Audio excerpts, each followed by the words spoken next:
Thank you very much. Hey, you guys, they're all hanging out back there. How about a round of applause for all the comics who came out today in the big show? Yeah,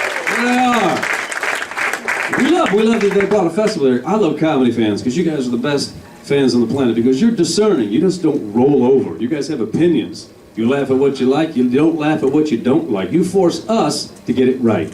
And then the club forces you to buy 2 drinks, you know? Check that fucking attitude a little bit. That's what they do. So I love the sports fan, because that's just blind loyalty. If you're a sports fan, you got a team, that's your team for life. You got a team? Who's your team? Angels, that's his team. That team will suck, and that man will pay money to watch that suck for himself. I wish I had a fan base like that. Hardcore, roll out here next time with your face painted, look like me. Someone said, who's your comedian? You're going to say James P. Connolly. Someone says, is he funny? You go, well, you know, maybe not this year, but next year.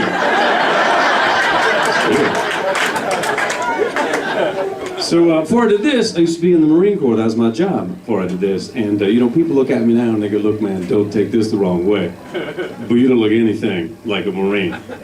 Well, no shit, I don't look like a Marine. Because that's exactly what the enemy would be expecting me to look like. See, one thing I did learn, though, women love a man in uniform. I see this every airport in America. I see women's faces like you put this in the bank, women love a man in uniform. Hell yes, they do. Except for adult Boy Scout troop leader. That is the creepiest shit I've ever seen in my life. I saw a troop going through the airport. I want to grab the kid and say, look, I don't want to scare you, but there's a grown man dressed just like you attempting to blend in with you right now. And your motto is be prepared. That's the son of a bitch we're talking about right there.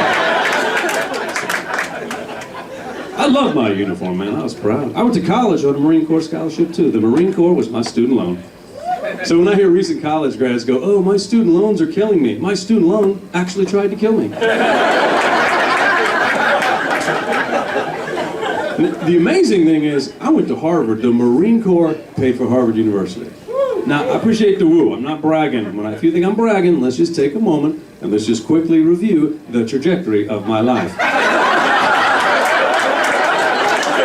Don't get ahead of yourself, man. Harvard, then the Marine Corps, then stand-up comedy. I basically took my parents' hopes and dreams and I chipped away at them, one jaw-dropping decision at a time. Do you know how much fun it is to go to a Harvard reunion when you become a stand-up comedian? It's like, well, what do you do for a living? Well, I run a non-profit organization and we supply blood to children in need. What do you do? Oh, me? Well, I run a non-profit career. And I sell my blood for money, so maybe we've done business together before. I think people give me a little too much credit for being smart, too. I think they do. You know what it is? It's the voice. I have the voice of authority. I do. Sometimes I have no idea what the hell I'm talking about, but then I hear myself say it, and I go, well, maybe I do.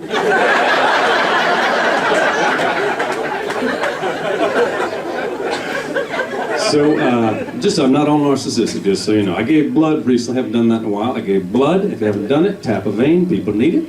But here's a little blood donation fun fact I did not realize. #1 blood donors in America, senior citizens. Senior citizens are the #1 blood donors in America. Now, I wish someone had told me that, because I went in the blood bank, and I saw 5 old people lying on gurneys, and I thought, shit, I'm too late.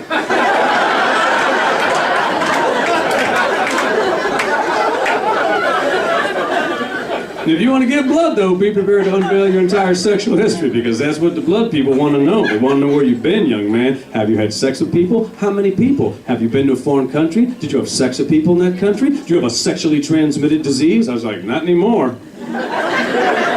Transmitted that to other people. I don't have that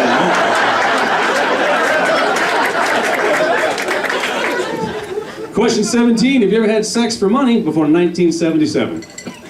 Legitimate question. Sex for money before 1977. I guess the IRS wants back taxes. I don't know. And have you ever had sex with a man even once? And thank God they put even once. Well, I mean, first one's on the house, right? That's what I assume.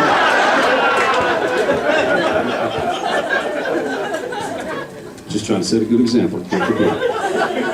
Well, I got a little baby boy at home now. Well, he's not a baby boy. It's a 2010 model, but he's my son. And but he just finished being a toddler, and this is what I learned about having a toddler in the house. Having a toddler is like having a small terrorist live with you 24 hours a day. A terrorist that I trained and I funded, and then chose to fight against me every day of his life. I mean, don't get me wrong. I love my son. I just don't trust him. Every morning is like, good morning, Daddy. I'm like, is that good morning, Daddy, I love you? Or is that good morning, Daddy, let the games begin? He was 2 years old one time, I had to give a bath. 2 years old. He goes, Daddy, will you get in the bathtub with me? I'm like, well, that's why you have kids, right? These endearing, unforgettable. It's just your buddy, what the hell, Daddy's in. So he's all excitedly splashing around, and I start shampooing his head, and then he spins around and he looks at me and he goes, you have a penis. I said, well, yes, I do have a penis. He said, I will clean your penis.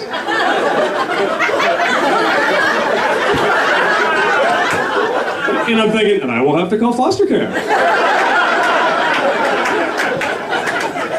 Then all of a sudden I became a cop. I'm like, put down the wash rag and put your tiny hands in the air where I can see you. You have the right to remain on your side of the tub, little man. Anything you say will be used against me in a court of law. And he just stand there with the wash rag like, come on, I do you, you do me. I'm like, no. I do you, everything's fine. You do me, I do time. That's how that goes. Hey man, you guys have been a lot of fun. JSP Connolly. Thanks for coming to Burbank Comedy Festival.